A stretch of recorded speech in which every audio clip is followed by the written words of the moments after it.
Welcome back to the nerdy neighborhood, everybody, and welcome back to your friendly neighborhood comic show. I'm your host, Lauren, your friendly neighborhood bye, and we are back with another episode of Cookin with Creatives, talking with our indie comic creator, Eddie Klinker, here today. How are you, Eddie? Hey, thanks, Lauren. I'm doing really well. Thank you so much for having me on. I'm excited to be here. Yeah, my pleasure. I get so used to my crazy walls back here. It's actually really nice seeing like well decorated, but like tamer than my crazy walls. So yeah, I get a lot of comments. You're back on straight. I get a lot of comments on the rowing. Oh God, I'm about to turn to the rowing machine that I haven't used in like 4 weeks. So Oh really? Yeah, it's too cold. I'm in Chicago and it's too cold and it gets dark and I just like don't have any energy. But I need to turn that around.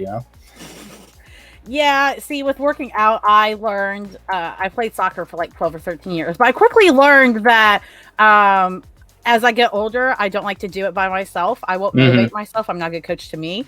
So I had to get a trainer to kick my butt and tell me what to do. Oh, that's awesome. I'm also a former soccer player too. So. Oh, nice. Yeah. What position did you play? I played center mid. That's tough. Yeah, I played that a lot as well. Mostly like my senior year because I was forward for such a long time, and then like senior year, my coach said you need to run more. Apparently, so that's what I got to do. Yep, yeah, the best shape I've ever been in for sure. I loved it, but I could never. Even just thinking about doing that now, I feel like my knees would buckle. And it's so funny because that's exactly what I was thinking. That's the hardest part is the knees. The knees just can't do it anymore. No, they would just shatter on first contact. Oh my God. So, maybe it's bad, but like, I'm not even a big Star Trek fan, but when we said First Contact, I thought of that film, Star Trek First Contact. Mm-hmm. It's gotta be my dad, because my dad's the biggest Star Trek fan I know, and he drilled that into me. I love that. But in other spacey news, you are running a Kickstarter right now for your project called Space Pilots. Yeah, absolutely. I love all the energy behind it. I think even just like, I'm going to pull it up here, just the basic Kickstarter graphic, like this seems so simplistic, but it says so much as well. Tell us what in the world is Space Pilots about? Yeah, I mean, you nailed it. Like it bleeds so much energy on the page and I'm so excited for people to see it. So Space Pilots is a story kind of pertaining to what we were talking about before we came on here. Space Pilots is a story about people just kind of down on their day job, just kind of down with the grind and just want to take matters into their own hands and do what they want to do and achieve and their dreams and go for it. So it's about two friends named Ship and Mooney who are part of the Earth Space Mining Corps, going out into space to mine for additional resources. But again, it just turns into another job. It's just a job and they have to deal with a jerk captain, a jerk boss. So what they really want to do is just explore space. So they end up stealing one of his like state-of-the-art speeder ships is what they're called, very fast leak ships, and escape to just go and do what they want into space. So really like the idea of it was when I was feeling really down on a day job and just like, man, I wish I could just get out of here. And that's kind of where it was born from. So that's kind of the gist of Space Pilots. I love it. And yeah, like I don't know about anybody else, but it feels so timely for me. Like I just want to read it even just to feel like validated. Like, oh my gosh, somebody gets how much this sucks and how much like I want to fly away too. And I believe this is the A cover that's here on screen. And how did this cover come about? Because it is very not what I'd expect for the cover of a book with this title, and it's also everything I didn't know I want. That's a perfect way to put it. So this is done by our main artist, Brian. So we talked a lot about what the main cover would look like. Did a classic kind of mood board for it, right? And I'll say this, that Space Pilots was really influenced by Daft Punk. That's why like the logo very much looks like a Daft Punk logo. The colors are vibrant. It kind of hits you in the face. I listened to pretty much just Daft Punk albums when I wrote the script. So I knew when Brian and I were kind of collaborating on the cover and all of it is that it had to be colorful, it had to be pop, or it had to pop out. So, and as well as like, I really like the minimalistics of covers sometimes where it's just like very simple. I think we're getting to a spot where, at least in the movie business, where all covers are the characters and the big grandiose, right? Like every Marvel poster is them all above one another in the big sky and whatever. Like, I just wanted to get back to something simple, and catchy and appealing. And so this was like Brianne's like first draft, and I said, that's the one. Let's throw some hot pink on there. Let's make it look crazy, and let's go from there. So that's kind of how that was born. Yeah, the pink really catches your attention, and I really like the shade of pink that was chosen, because it's not like a hot pink. Like, this isn't Legally Blonde, but I think it still fits the tone while still catching your eye and being different. And then the way that, like, what is that thing down there? Is that like a space shark? Like, what is it? It looks amazing. That's their main. Yeah, that's the main ship that they work out of. The captain's main ship. He's a egotistical, jerk who thinks he's like some, hot shot type of dude. So of course he would put that on there, and that was a touch all from Brian. That wasn't in the script. That was him kind of reading it and understanding these characters and being like, I think this is something that he would put on there. So he throws that on there, and then at the top of that, speeding away from it, is the speeder that they steal, which I absolutely love both of the designs of these ships. Like, they look so cool. They pertain to the characters so well. I'm really happy with the direction that this went. And I was just thinking, as you were saying all that, who needs the Millennium Falcon when you have this guy here? Like, I'm not even sure if the ship has a name yet, but Not yet. I don't need the Falcon when I've got this guy here. You're right, exactly. Yeah, it's like the Millennium Falcon, but better. I think everyone can agree. 100% better. Yeah. I mean, like, imagine Chewie driving this thing. How much fun would that be to see? He'd just be like, See, space pilots and Star Wars crossover. It'll happen in 10 years. It'll take time, but give it 10 years. I'll talk to Ryan Johnson. See what we can just give him a call. Yeah, see what we can do. Or whoever's in charge anymore. Who knows what's going on. Yeah, that's true. Who knows what's happening. You've also got this B cover here, which is really cool. This one, I think, is more what one might think traditionally. Like, oh yeah, that's a space pilot's cover. But I really like how it still captures another essence of what this book really seems to be like. And I like seeing the characters there too. Like, it has a different take on it to grab our attention, but I think it does a great job with it. Yeah, I agree. And this is done by Damon Hampton, who was actually the first collaborator I ever worked with in comics. Oh, wow. We met at C2E2. It was pretty funny. We were both like I think it was Daniel Warren Johnson's table. And I was talking to Dan, just being like, hey, I'm a writer. I'm looking to try to break in. Do you have any advice? And Damon's to my left as an artist. He's like, I'm an artist. And I was like, oh, that's cool. So we just exchanged numbers, and I looked at his portfolio, and we created a 5-issue miniseries together called The Rose Society. And we, and so once I knew that, this was happening, I really wanted to work with Damon again. And again, I provided him with the pages that we had done at that point, with all the color scheme, kind of gave him a breakdown of what it was. And he came up with this. And like you mentioned, like it captures the essence again, highlighting, the sleekness of the ship. He captures the design so well, having not really worked on the book completely. So I was really impressed by this, and I love working with Damon. And if you have an opportunity, people should absolutely check out his work.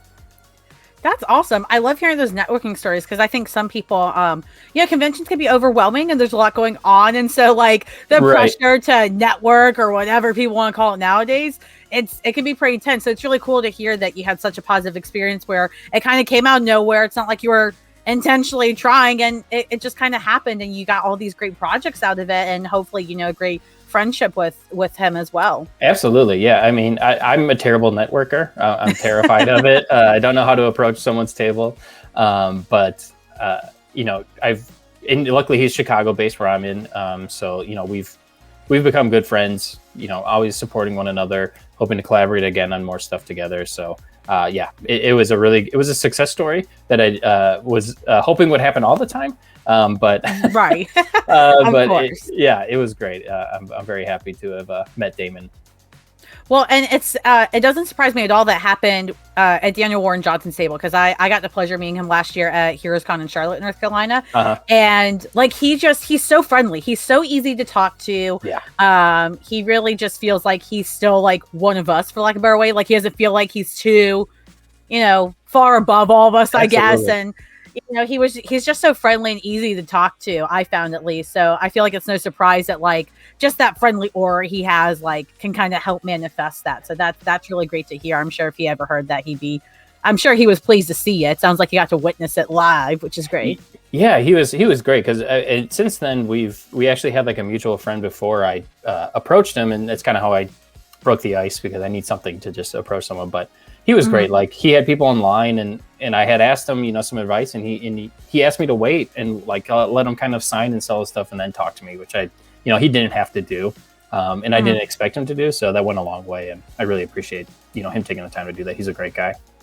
Nice. Yeah, he was so fun. I know at one point we were talking about Wonder Woman Dead Earth, which he did. Love and that. Have you read that? Oh, okay. yeah. So anybody that hasn't, that's watching this later, there's gonna be a spoiler for like the next minute from that. But in the last issue, at one point, Wonder Woman rips out Superman's spine, right? Unreal. And that was freaking brutal and amazing. Like, it was so cool.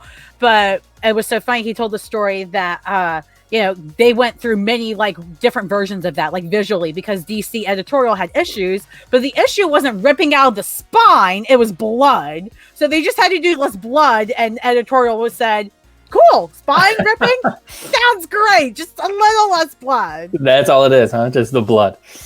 Yeah. So I thought that was pretty entertaining. I had no idea. Yeah. So that was very fun. But you did mention earlier, you're talking about that other series you did, and how many issues it was. So I'm interested to hear, is this something that's going to be ongoing? Is this a one shot? Yeah, so that series is completed. There was just a 5-issue miniseries. It's up on my website at eddieklinker.com. It's also on Gumroad. I think I linked to my website there. It's all, you can get it digitally.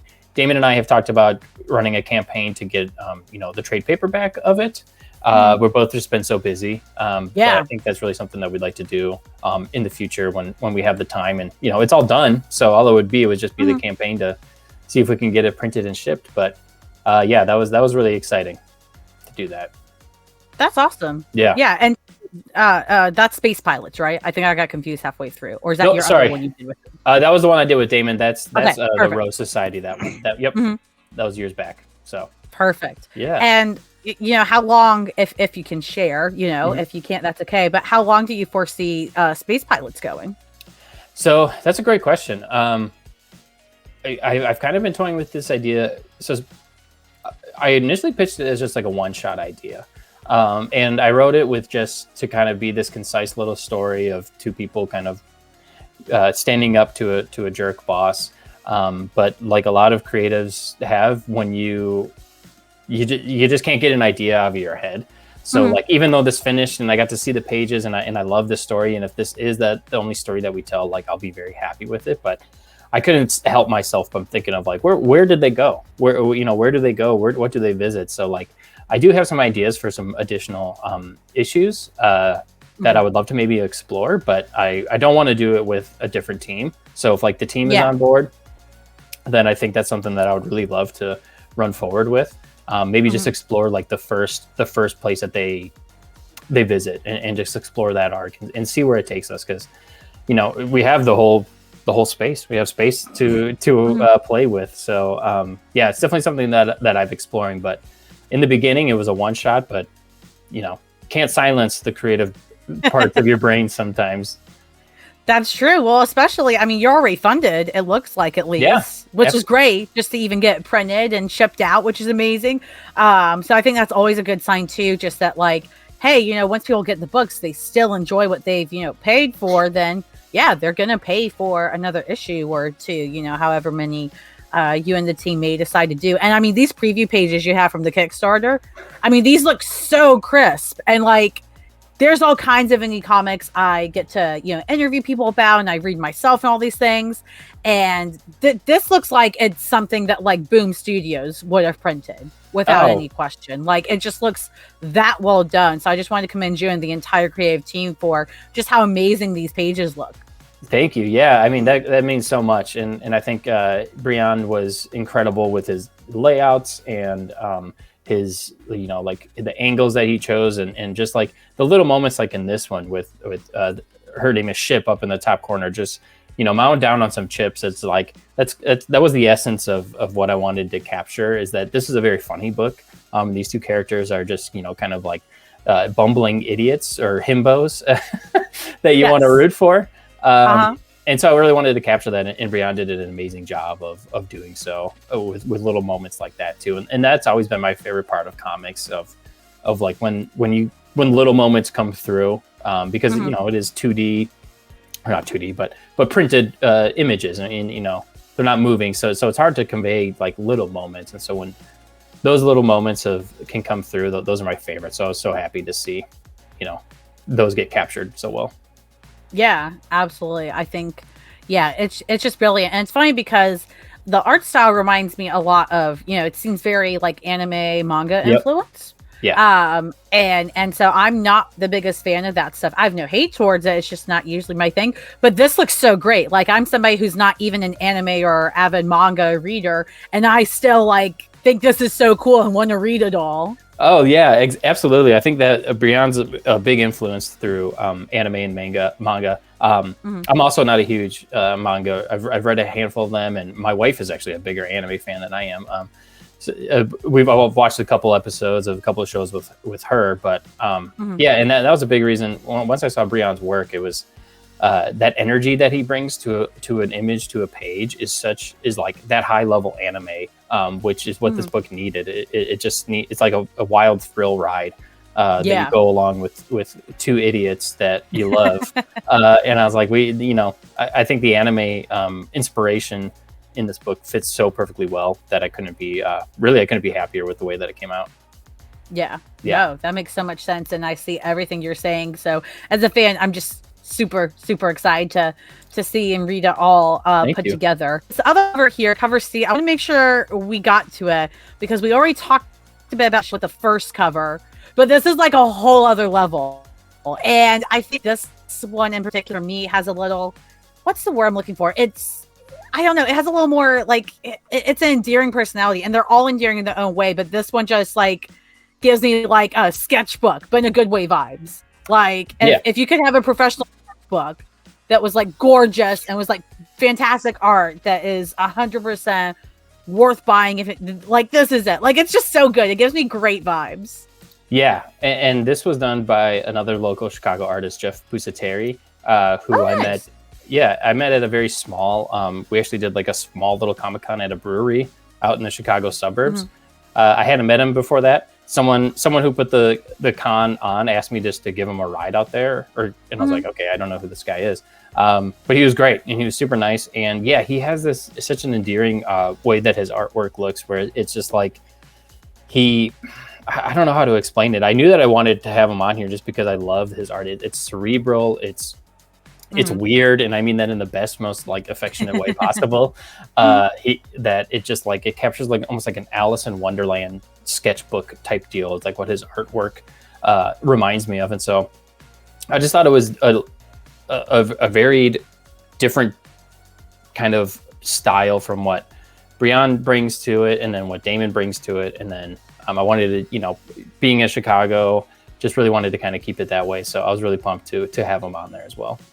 Yeah, that's awesome. And yeah, I see everything you're saying, and it's so cool. Like, I mean, living in a place like Chicago, you have like all this other wonderful talent around you that sometimes I think it's easy to forget you have, or feel like you can't access or find these people. But like, you're in like this great hotspot of creativity, and it shows. Like, you got all this great stuff on this project.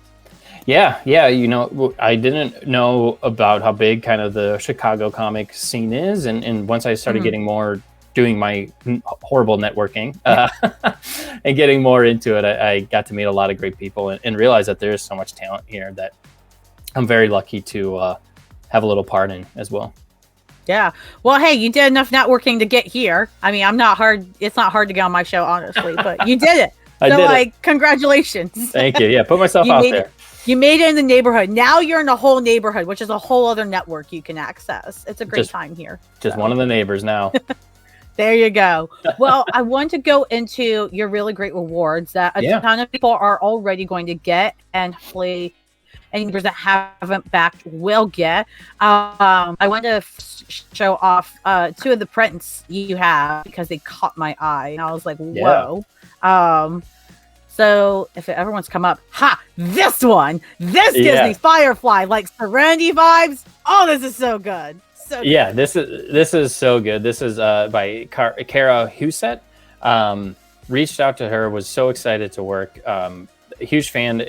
She does these great redesigns of very popular characters. She has a huge following on Twitter, so I know that like people really enjoy. Like, she does these great redesigns of Nightwing, Superman, Batman. I can't believe that they're not on a book by one of these big publishers. But I reached out and I was just like, hey, I would love to have you do a print where you kind of like do these characters in your style, like reimagine them. This feels like if you took Space Pilots and Brian's work and you just like shoved it into like a neo-noir Blade Runner type deal, like like the look on Mooney's face, I was like, oh, that's so good. That's such an interesting, almost like a completely different character in a way, and that's exactly what I was looking for. It's just like a reimagining of these characters. Yeah, that's exactly what it feels like. And I actually love that. I think sometimes people are afraid to like go that route because, we get so attached to the actual incarnations of the characters, which makes sense. But I think it's fun to play with. I think it helps keep us as fans and readers more open to you as creators. If you decide to do things a little bit differently or change things up, we're more likely to, be comfortable with that quicker than if we get so used to these incarnations and then it's like, here you go. Here's Superman without trunks after 50 years of trunks. And then Twitter blows up all about it every single time. Like the trunks. Every 3 weeks. We got to have our bi-weekly trunk debate. Every single time. Well, this is, I mean, this could honestly be like, I feel like something people would pay for on its own. Like, this is just such a magnificent piece. Yeah. I mean, the space and the stars in the background, the planet, like, it's just such great juxtaposition. Is that the right word? Of just where the way everything is placed. It just catches your eye. And like, again, I sent her, I was like, hey, here are the characters I'd love to see. And then she sent me this back and I was like, oh my God, this is incredible. It's like, I have no notes. I thought I might have 1 or 2, but literally nothing. Just let me know if this is okay. I was like, it's great. I think I'm starting to learn typically the most humble creators, like the ones that are like, I don't know if this is good, or if they're like, I hope this is okay. They're the ones that are like the best, like not only as creators too, but like they're the best people usually. Like they're so wonderful, and it's like, I want you to know how great you are. Absolutely, I know, I agree. I'm like, and also it's like, I can't believe that you're working with me, like. Right. Like I admire so many of these of the creators that that I'm always blown away when they agree to work, and so happy to work with Kara. Yeah, absolutely. Yeah.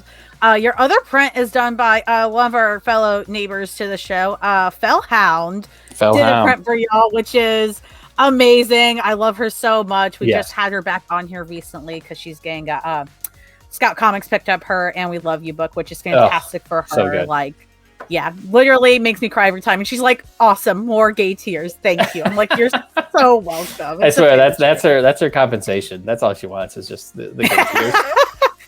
I swear she needs to like, copyright or trademark that phrase for herself. Make t-shirts like. Yeah. I mean, again, when we were making this, it was worked with the editor, Krista Harrider. Always and they were like, we got to get Fell. Like, we have 2 like kind of genderqueer characters who are just like bumbling idiots who are just like himbos to the 10th. Like Fell has to get them on an abbed out print. Like it's almost like Fell's got to get her hands on them. And I was like, I couldn't agree more. Fell was the first person I reached out to. I was like, I have to have you give an abbed out print. And she was on board, and I was so pumped. So yeah, I mean, it was a no-brainer to this kind of story, this kind of vibe of story. I was like, we got to have the abs, we got to have Phil's in here. Oh, 100%. I feel like that's all the pitch she needed was like, genderqueer abs space go. Sounds good. When do you want it? It's like, yes, absolutely. It was great. Yeah, I was so happy. And again, This was first draft, no notes. I'm like, I mean, they couldn't be more ripped. I love it. It just makes me so happy to see this. I know. I love it. I'm so excited again. Like, and I like too that you don't have like too many prints. And I know that's probably a weird like criticism, but sometimes, like as somebody who backs Kickstarters, I get kind of overwhelmed because they're like, "Here's 6 prints." I'm like, "That's amazing," but also, that's so many. Like, I feel like I'm looking at a menu in a restaurant and like I don't know what to order. Yeah, I know. It's a good problem. Exactly. It's like if I had the opportunity to work with more amazing people, sure, more the merrier, I guess. But I feel kind of in the same way, and that was a big thing as well with Kickstarter. Is that like we actually ran a Kickstarter, me and Damon, on like the Second Row Society, and it didn't fund, which is fine. But I think sometimes I was really worried about running this because I think sometimes I didn't want to overdo it. I didn't want to have too many rewards, too many add-ons, too many interesting things. I just wanted to get this book in people's hands. So like the rewards on the Kickstarter are pretty simple. You know, you have 3 covers to choose from. There's an option to get a script edited by Krista and Cabbage Comics, and there's an option to get a black and white print done by Brian. And that's it. Like, I know sometimes Kickstarters will be like, get drawn into the next issue or get your likeness drawn as a character. And those are great and super fun. But I was just like so nervous. I was like, I just want to keep it simple. I want to keep it bare bones and just try to get this book in people's hands.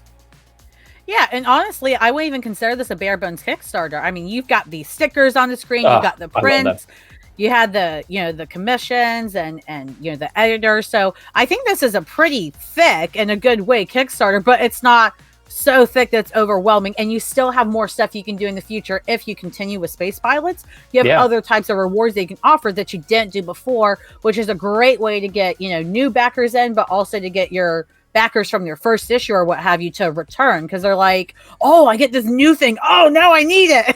Yeah, exactly. Yeah, I was really excited. Another one of the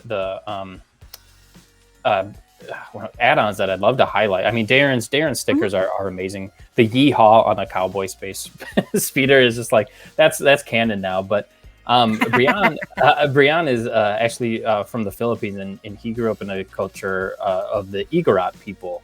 And that was a big influence of ship's design is right. Yeah. So ship's design is kind of like an inspiration from the culture that he grew up in. And so he actually did that print that you see there, that one right there, that black and white one, that is actually like traditional Igorot clothing for ship.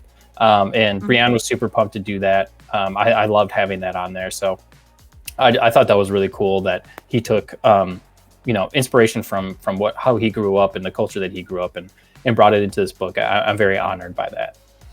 Yeah, I think that's amazing. And it's always so great to see when creators, like you said, are comfortable doing that. Right. Because doing something that's personal and something so specific to a culture that's different than, stereotypical American culture, if we're in the States here, right? That can be very, intense and scary and all these other feelings people may have. So yeah, I think it's amazing. And I love that. I think that makes this book even more personal too. The fact that, you have a creative team that is, wanting, able, and willing to share parts of themselves in such a way. I think that's a great sign with your creative team as a whole as well. Yeah. And that's really, every time, I don't have the ability to draw, so I need to collaborate with an artist. And so often I've wanted to collaborate with an artist from like the get-go, from like, here's an idea, let's create it together. But that's hard because artists are really busy. And so I always worry when I work with an artist that like, I obviously want to compensate them for the hard work that they do, but I'm like, I want them to buy in and be excited about it. And so when Brian wanted to do that, like I said, I was very honored because I love that he's showing, parts of his culture and of the inspiration, but also just made me feel that like he cares a lot about, the book and what in the work that he put out there too. And so I was very proud, and that feels really good. Probably my highlight, I would say. Yeah, absolutely. I can understand why. And yeah, I think it's one of the highlights of Kickstarter. So I'm so glad you made sure to point that out. Yeah. Because I think it's definitely one of the most unique rewards I've ever seen, and rightfully so. So Awesome. Thank you. I hope people are paying attention to it and all that. Well, is there anything else about Space Pilots that you want to share, or about the Kickstarter, before we wrap it up today? So we got about a couple days left. We have funded. We have funded. I just butchered that. You're doing great. So very excited about that. So just want to put it out there that only a few days left to back and get your hands on this. We have some great opportunities, like you saw, like the rewards and the add-ons. So more the merrier. Like I said, I'm super proud of this. It's one of the more fun books that I've had the privilege of writing and working on, and honored to have worked with a team like this. So the more the merrier. I want to see this book. So get your hands on it when you can. Yeah, absolutely. Yeah, neighbors, when you're watching this, you'll probably, I'm going to put this on Wednesday, which is tomorrow for us now. So you guys all have 2 days to get on this. 2 days. So this is an urgent neighborly call. This is not your usual. You got 2 weeks. This is an HOA. This is an urgent HOA meeting. Yes, exactly. Yes, we do have an HOA president that voted out Amanda Waller last year. It was a very intense election. Oh, wow. You're going to have a fun time in this neighborhood. I can't wait. You're going to have such a fun time with all our neighborly chaos. And yeah, I'm super excited to read this. I'm super excited for everyone to get their copies as well.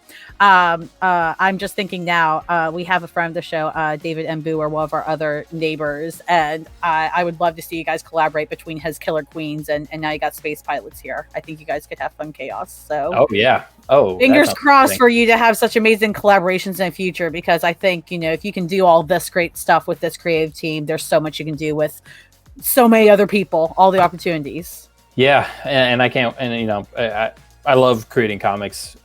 Just love working with people. I love seeing the art come through. I love seeing what people.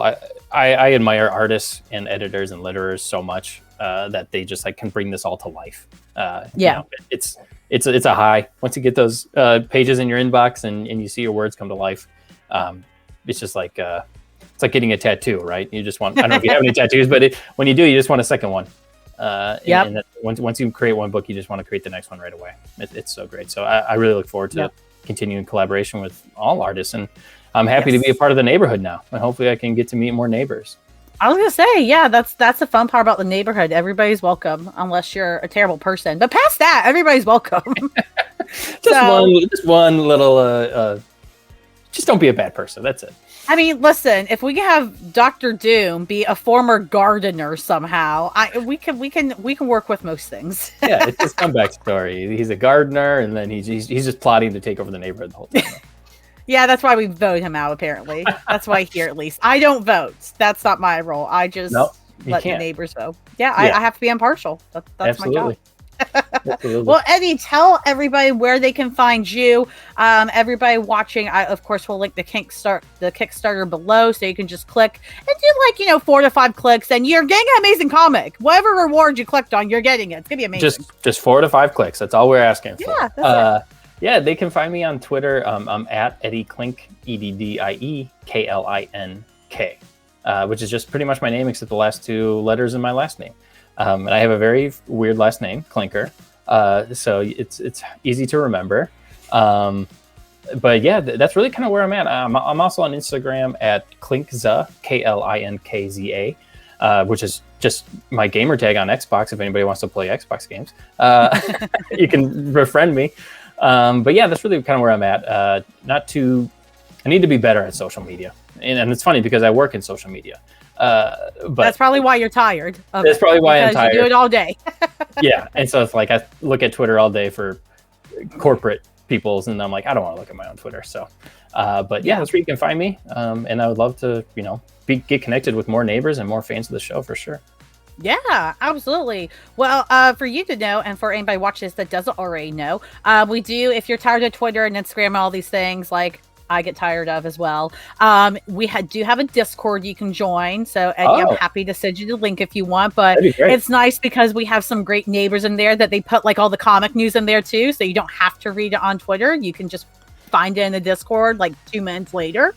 Perfect. So it's a great time. There's other creators there. There's lots of our neighbors in there, of course. So anybody that isn't joined, I'll make sure that link is below so you can join the Discord as well. And Eddie, I'll just send it to you later. So you please, yeah, I would love to be a part of the neighborhood Discord. Yeah, absolutely. The more neighbors, the merrier. That's how I think. The more, the merrier. I know that's what cheesy. could go wrong? Joker might become mayor. That's a whole debate we're supposed to have this year. There's so many things happening, Eddie. I can't wait to be a part of them. Awesome. Yeah, it's so fun. I really do love it. And those of you watching, again, all the links will be in the description. Go back this Kickstarter. It's going to be amazing. It's already funded, so you don't even have to worry about taking a risk or not. It's worth it. Do it. And otherwise, make sure to like, share, subscribe, all that super cheesy but important stuff that helps, this channel grow, helps the neighborhood grow. Be sure to follow Eddie at the links. I'll make sure they're linked below as well. And we'll see you guys next time in the Nerdy Neighborhood.